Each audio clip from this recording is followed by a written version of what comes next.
Don't miss out on camp. Right here on our campus, the Rialto campus, we are going to gather together for an awesome weekend. Bubble soccer, message, worship, breakout groups, competitions, food, Chick-fil-A. I mean, there's so much stuff. You're not going to want to miss it. Besides, if you just hang out, you never know what's going to happen. I mean, who knows if a crazy storm is just going to come and...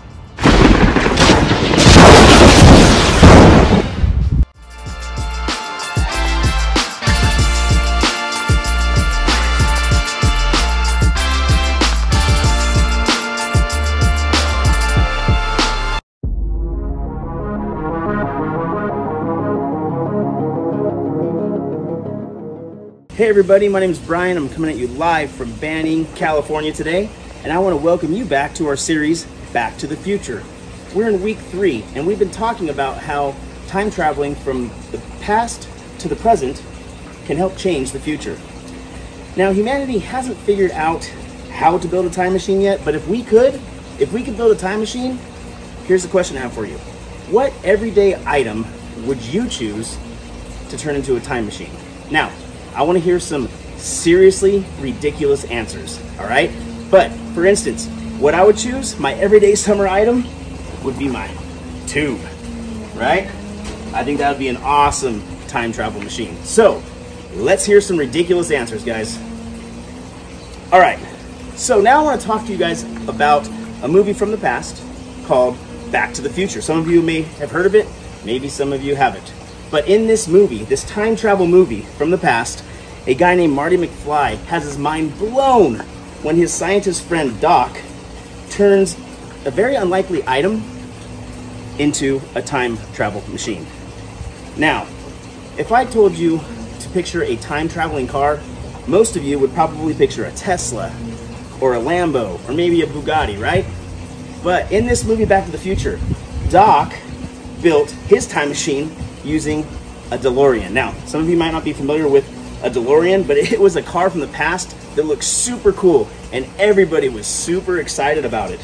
The DeLorean was only manufactured for 2 years, but there were years and years of anticipation for its release. People thought it was going to be the coolest thing since sliced bread. Everybody was excited for this car to come out, and when the car was finally available, everybody jumped at the chance to get a DeLorean. A lot of people even paid way more money than it was actually worth, only to find out that it wasn't what they expected. It turned out to be a terrible car. Now today, in fact, the DeLorean is considered to be one of the worst cars ever made of all time. After 2 years, the company that made the DeLorean went completely bankrupt. Fun fact for you. All right, now I'm going to kick it over to my brother, Pastor Eric Wade, to dive deeper into today's lesson. Happy summer. Hey, thanks, Brian. What's going on, students? So there's a lot of reasons why outward impressions can be extremely deceiving, but here's one of the most popular ones. Most of the time, we're just really trying to impress each other. Right? I remember when the internet first came about, and what you do is you log on to AOL.com and it would take you to a chat room and you could chat with people all over the world. And so I was really into it. I was like in 8th grade and I would just go on there all the time in the evening and just chat with people because, you know, this was a new and exciting thing. The problem was when people would ask me about myself, I would never tell them the truth. I would never tell them that I was really in junior high. I would always say I was in high school. Even though I didn't play sports at that time, I would always say I was the captain of the wrestling team or the football team and that I weighed like 215 pounds of pure muscle when I was really like just 5 foot nothing and just fat and ugly, right? I would always tell them something that I wasn't. And why did I do that? Why would I do that? Well, because I was immature and I wasn't the smartest kid in my class, right? But the main reason was this. It's because I wanted to be liked. I wanted to be accepted by other people. And the truth is, we all want to be liked. We all want to feel important. We all want to be accepted. And when we don't feel liked or important or accepted, we sometimes act or pretend to be something that we're not. Or we show off or we brag about things that we really have no reason doing. We put others down just to make ourselves feel better.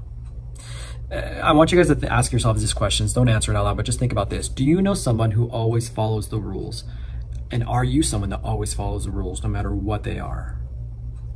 The reason why I ask that is this, because there are rules and behaviors in every single culture, even in your school or your group of friends. It all has its own set of rules in its own culture. And sometimes these rules are learned through observation by observing other people and seeing what's acceptable and what's not. And other times these rules are written into laws and official codes of conduct.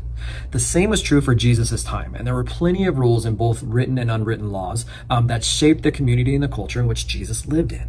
Really like just 5 foot nothing and just fat and ugly, right? I would always tell them something that I wasn't. And why did I do that? Why would I do that? Well, because I was immature and I wasn't the smartest kid in my class, right? But the main reason was this. It's because I wanted to be liked. I wanted to be accepted by other people. And the truth is, we all want to be liked. We all want to feel important. We all want to be accepted. And when we don't feel liked or important or accepted, we sometimes act or pretend to be something that we're not. Or we show off or we brag about things that we really have no reason doing. We put others down just to make ourselves feel better. I want you guys to ask yourselves these questions. Don't answer it out loud, but just think about this. Do you know someone who always follows the rules? And are you someone that always follows the rules no matter what they are? The reason why I ask that is this, because there are rules and behaviors in every single culture, even in your school or your group of friends. It all has its own set of rules in its own culture. And sometimes these rules are learned through observation by observing other people and seeing what's acceptable and what's not. And other times these rules are written into laws and official codes of conduct.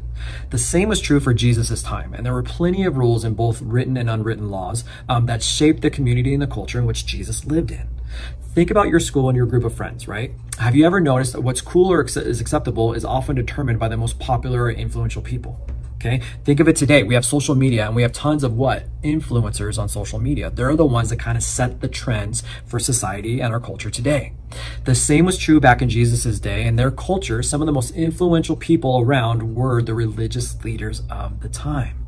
And those religious leaders were really into rules. They loved rules, but all for the wrong reasons. They followed the rules to the best they could to the T, better than anybody, but they did it all for the wrong reasons. See, these leaders were expert in the law and knew every single religious custom inside and out. They had created a culture that were following their own rules wasn't just cool, it was right. And because they were the best at following their own rules, these leaders believed themselves to be the best and the most right out of anybody they associated with. So when Jesus sometimes ignored these rules and these customs, the religious leaders did not like it one bit. In fact, let's read about a passage of scripture here that explains that. Luke chapter 11, verse 37 through 41 says this. As Jesus was speaking, one of the Pharisees invited him home for a meal. So he went in and took his place at the table. His host was amazed to see that he sat down to eat without first performing this hand-washing ceremony required by Jewish custom. When the Lord said to him, "You Pharisees are so careful to clean the outside of the cup and the dish, but inside you are filthy and full of greed and wickedness. Fools, didn't God make the inside as well as the outside? So clean the inside by giving gifts to the poor, and you will be clean all over." So imagine the situation going down, right? A religious leader invites Jesus to brunch, and the religious leader assumes that Jesus would show up fully washed because that was the religious custom. Not just simple hand washing. No. He wanted him to take a full-on bath or shower before the meal. And when Jesus doesn't comply, the religious leader wants to know why Jesus isn't following this very important religious rule. And then Jesus shocks him and everybody who hears it by saying those rules aren't important to God. So we got to remember who Jesus is talking to. He's talking to the religious leaders, the people who were most known, the people who knew about God most in this time frame. Nobody's going to tell them what is important and unimportant to God because they're the ones that's supposed to know that above anybody else. And Jesus says, no. Your rules aren't important to God. Other things, Jesus says, are more important, like committing yourself to love and justice. See, guys, Jesus wasn't afraid to be direct, and he's not interested in being polite to these religious leaders. He's telling them the truth. Jesus says a cup can look clean on the outside while being absolutely filthy, disgusting on the inside. And like that cool-looking DeLorean that Brian talked with us about earlier this lesson, it turned out to be one of the worst cars ever made. Jesus says you might do a lot of good things, but your heart could still be full of wickedness and greed. And maybe you're thinking to yourselves, man, what a brunch, dude. Jesus sounds so rude. That would be so awkward. I would never want to go to it. And you'd be right. But Jesus wasn't being rude. Sometimes the most loving thing we could do is tell somebody the truth, especially when they're harming other people. So let's keep that in mind as we continue reading what Jesus had to say in verses 42 through 46.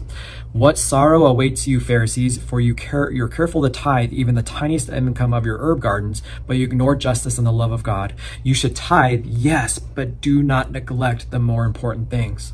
What sorrow awaits you, Pharisees, for you love to sit in the seats of honor in the synagogues, and you receive respectful greetings as you walk into the marketplaces. Yes, what sorrow awaits you, for you are like hidden graves in a field. People walk over them without knowing the corruption that they are stepping on. Teacher, an expert in the religious law, says, you have insulted us too in what you just said. Yes, said Jesus, what sorrow also awaits you, experts in religious law, for you crush the people with unbearable religious demands, and you never lift a finger to ease the burden.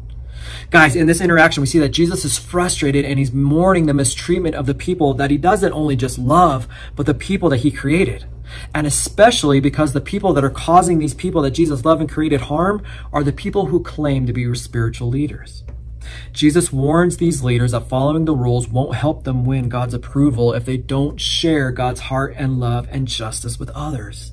Worrying about their own righteousness doesn't matter if we're not worrying about the well-being of other people as well. That's where the religious leaders got it wrong, and that's where we get it wrong as well. It's that one thing to care about our own righteousness. Yes, we should, but if we do so in neglecting the others, then we've got it wrong too. Guys, see, Jesus wasn't just wildly ranting about the Pharisees in this passage. Jesus' words were very carefully crafted to make a point from the past. See, centuries before Jesus walked this earth, God sent prophets like Isaiah and Jeremiah and Amos and many more to deliver messages from God to God's people. And often those prophets were sent in order to tell God's people how they had strayed from God's righteousness and justice and how they can make things right again in the eyes of God. So when Jesus called out the Pharisees' sin, he called them back towards God's love and justice. Jesus was pointing back in time to the book of Amos. See, Amos was a prophet who had a lot to say to God's people, like performing certain rituals and following certain rules doesn't make you righteous in God's eyes. God doesn't care about all the good that you do if you're oppressing other people like the poor and people who are in need. And right living isn't just about you, it's about doing justice for the sake of others as well. Let's take a look at Amos and the words of Amos, and we're going to look at Amos chapter 5, and we're going to focus in on verses 1, 7, 18, and then 21 through 24. And I want you to listen as I read this and follow along on the screen. It says this: Listen, you people of Israel, listen to this funeral song I'm singing. You twist justice, you make it a bitter pill for the oppressed. You treat the righteous like dirt. What sorrow awaits you? You say, if only the day of the Lord were here. You have no idea what you're wishing for. That day will bring darkness, not light. I hate all your show and pretense, the hypocrisy of your religious festivals and solemn assemblies. I will not accept your burnt offerings and grain offerings. I won't even notice all the choice peace offerings. Away with your noisy hymns and praise. I will not listen to the music of your harps. Instead, I want to see a mighty flood of justice and an endless river of righteous living. Did you guys notice any phrases used by both Amos and Jesus? Well, they both said this: what sorrow awaits you. See, Jesus knew the words of Amos, and he knew that the Pharisees knew them as well. That's why he reached into the past and pulled out Amos's warnings into the present day. Because Jesus and Amos both cared enough for their leaders that they were speaking to that they told them the truth, no matter how they would have been received. They said, you're doing a lot of right things, but you've missed the most important things that matter. The Pharisees knew everything there was to know about the rules and the religious customs, but they had forgotten the most important things about those religious rules and those religious customs, and they were this. They forgot the words of Amos the prophet. They forgot that God wasn't impressed by them. And they forgot that after they received God's love for themselves, they forgot to share it with others around them. And they forgot that other people mattered just as much, if not more so, than what they themselves did. And they forgot God's heart for justice. So what did Jesus hope that they would do instead? He said he hoped that they would remember the words of the past, they remember the words of Amos, that they would humble themselves, that they would lament in the ways that they contributed to injustice instead of trying to prevent it, and that they would commit themselves to the work of justice instead of contributing to injustice. And Jesus does the same thing for you and for me. He does the same thing for us. Because Jesus' mission was to set people free and rebuild what was destroyed, and he invites us to grieve the ways that we've harmed others by maybe lying or deceiving them, or maybe just ignoring them or treating them badly. And he invites us to consider how we could commit ourselves to freeing and rebuilding alongside Jesus in other people's lives. He invites us to love God and love others more than we love ourselves or we love religion. Guys, Jesus is grieved when we commit injustices against each other, and especially when we disguise our lack of compassion for religiosity, just like these religious leaders did in the day. That's not how Jesus calls us to follow him.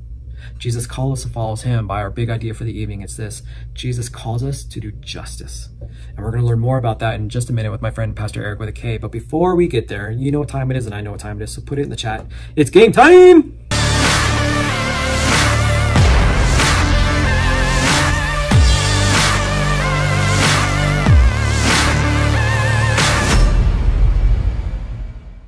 All right, it is game time, and I've got two contestants here. I'm Angela. I'm Yuli. And we're playing a game called Stolen Timeline. So let's look at the instructions here. Back to the Future, on Doc and Marty's trip Back to the Future, they decided to shake things up in the timeline as we know it by stealing some of the most famous inventions from their own time periods. Okay, it's your job to identify the object and return it safely to its creator. Good luck. So you'll see a person with a creation that they came up with, but the creation will be photoshopped out. You'll just see like the outline of it. And you have to, whoever knows what the answer is first, you'll grab the bottle. If you get it right, you get 2,000 points. If you get it wrong, the other contestant gets to steal it. And if they get it right, they get 1,000 points. Okay? In the chat, you want to make sure you put in what you think your answer is. All right, here goes the first picture. Martin Cooper, 1973. What does he have in his hand? A cell phone. Show me cell phone. Hey! It is a cell phone. So Yuli has 2,000 points. Angela is still trying to understand what this game is. All right. I thought it was too simple. So I was like, wait, it can't be a phone. Can't be a phone. That's got to be a Slurpee. All right. Number 2. Thomas Edison, 1879. Yuli, what is it? Light bulb. Show me light bulb. It was a light bulb. Yuli with a commanding 4,000 point lead. All right, next one. Jim Henson, 1954. Angela. Kermit the Frog. I'm sorry, what? Kermit the Frog. Show me Kermit the Frog. Kermit the Frog. Hi ho, it's me, Kermit the Frog here. Very good. All right, so Angela's on the board. Yuli's got 4,000. Angela's got 2,000. Next one. Alexander Graham Bell, 1876. A phone. Is that your final answer? Well, I mean, I don't know the technical name for it, but it's a phone. Okay, the technical name for it is telephone. And I'm going to give you the 2,000 points. You didn't give me a chance to steal. You're now tied 4,000 points apiece. All right, I'm going to make it a little more difficult. Oh, God. Jim Starlin, 1973. Come and get me. Who did he create? I wasn't born yet. And who's missing them? Yes, but this character has been in one of the most, in several of the most money-making movies of all time. I don't know. I pass. I don't think it's the Hulk, but it looks like the Hulk. But same genre. Okay. He shared a movie with the Hulk. Okay. The answer, my friends, is Thanos. No points given out. Did you do? How did you do in the chat? All right, next picture. John Stiff, 1886. Thought it was easy. She's like, oh, it's a chalice. The heck is a chalice? That one is It's a cup. It's an old cup. I was gonna say it's a cup. Do you know what the answer is? No one knows the answer. 3, 2, 1. I know this. John Smith. No, it's Stiff. I mean John Smith. What he created has been adored by millions and millions. I prefer his zero version of it. It is Coca-Cola. I was just gonna say cup. Oh, you grabbed it after I said zero version? Yeah, when you said zero version, I said Coke. All right, the answer. Let me the next picture. Paul Van Doren, 1996. Angela, grab the. What is your answer, Angela? It's is it a Vans shoe? Show me Vans shoes. Oh! I have those. She now takes a lead with 6,000 to 4,000. Did you see how she... She's wearing them. It's a band. All right. Next photo. Ruth Handler, 1959. Ruth Handler, 1959. What did she create? I can't breathe. A box? She did not create a box. Boxes have been around a lot longer. A Barbie. Show me Barbie! Oh! With a very non-knowledgeable guess, she guessed correct, and it's tied at 6,000 apiece. All right, next picture. Shane Chen. What are those called? Oh, what are those things called? I know it's... They're give me a second. I know what they're 3, called. You are on them, 2, you scooter them, they're 1. hoverboard. Show me hoverboard. Yes, very good. All right. Does that mean you're at 8,000 to 6,000? Yes. All right. And it takes the lead. Okay, we've got 2 more, and the last one is worth 3,000 points. Oh gosh, I got it. Okay. Give me the box. Oh, I heard the name. Steve Jobs, 1984. Mac. Computer. Show me Mac. Oh my goodness, ladies and gentlemen. I almost just had my teeth knocked out from Angela. A box. 10,000 to 6,000. This one's worth 5,000 points. He said 3. No, it's 5. You want me to win? The question picture is James Naismith, 1891. Yuli, this is your chance for the win. I'm joking. Whoever gets this wins, It looks or like if a Yuli... ball and a helmet. No. It's a big helmet. What is that? It's a ball. It's a bowling ball. It's a It's a ball. What sound is other arm? A what? A basketball net. Is that your guess? I don't know. 3, 2, 1. Don't tell me, you cheater! That's cheating! Did you grab it? I said it! And what did you say? I said but ball you didn't and have the basketball thing. net. Let's see Yeah, what but the I answer picked it is. Oh, Yuli Yeah, gets I it right. said it first. Basketball, ladies and gentlemen. That is Stolen Timelines. How did you do? Let us know how you did in the I chat. won. And nobody really knows, but we're going to send it back.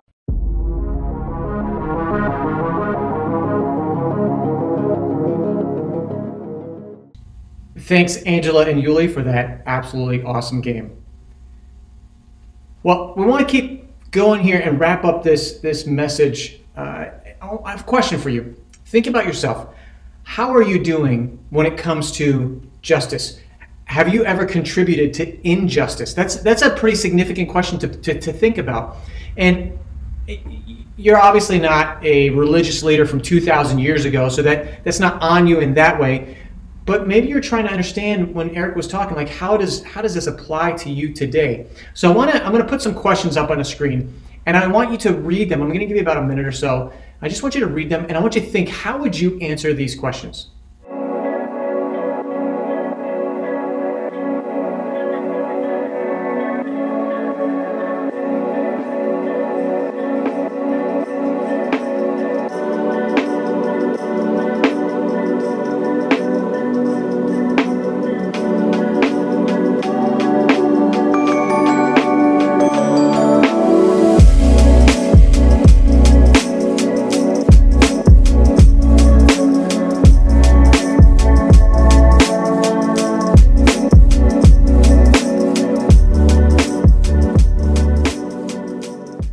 So I hope in reading those questions, you've identified how you can be a better doer of justice.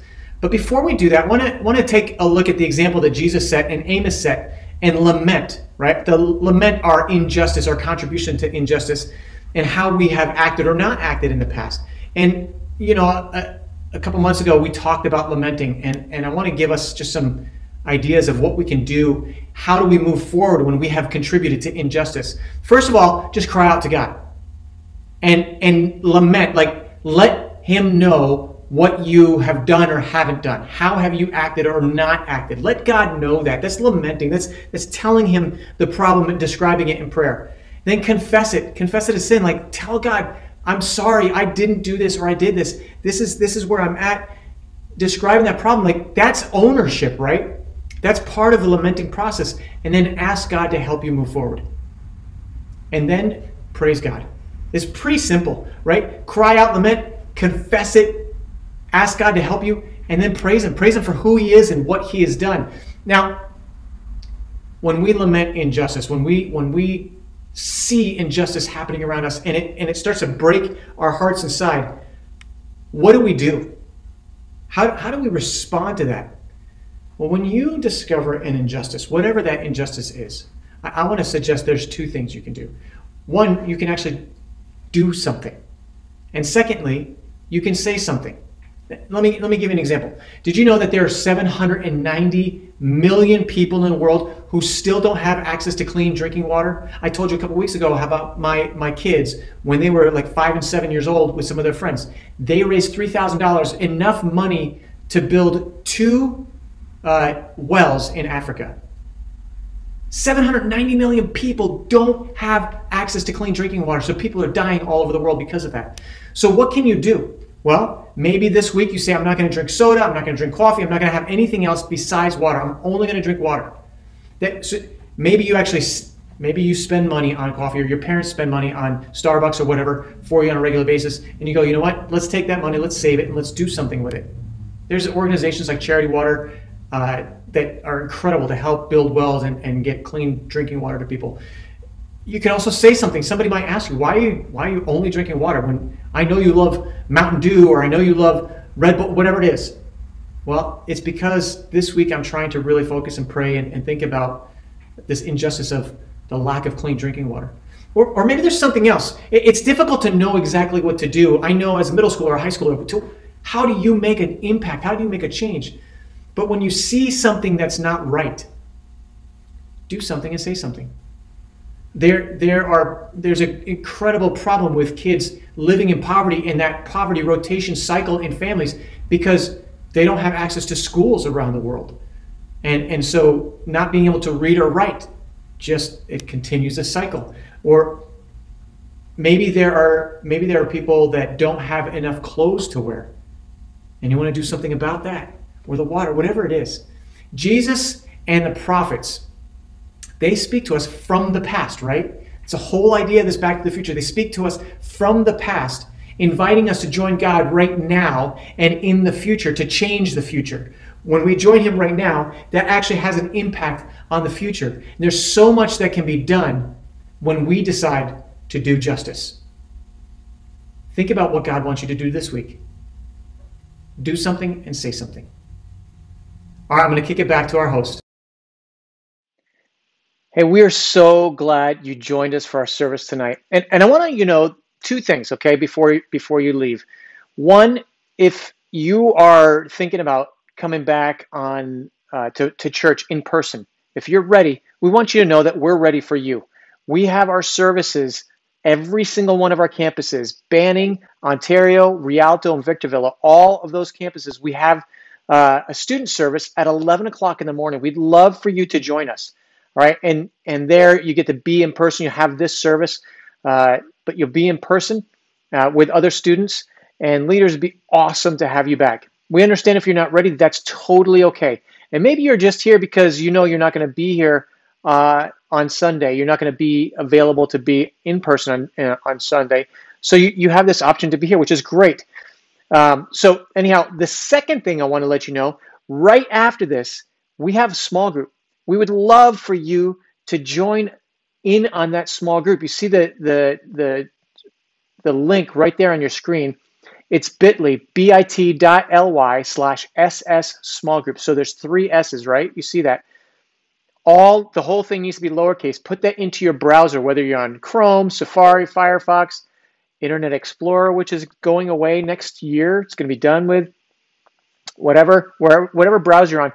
Put in that bit.ly/SS small group and join us for a small group. We'd love to we have some great leaders in there. We got students Doesn't matter what campus you're from or what area, even if you're in another country, we would love to have you be part of that small group. It starts right now. So open up a browser, do it quick. I'm going to give you like 5 more seconds to do that. Get that in bit.ly/SS small group. Open up that browser, click enter, and a Zoom link will pop open. We'd love to have you be part of it. All right, guys, we will see you next time. See ya.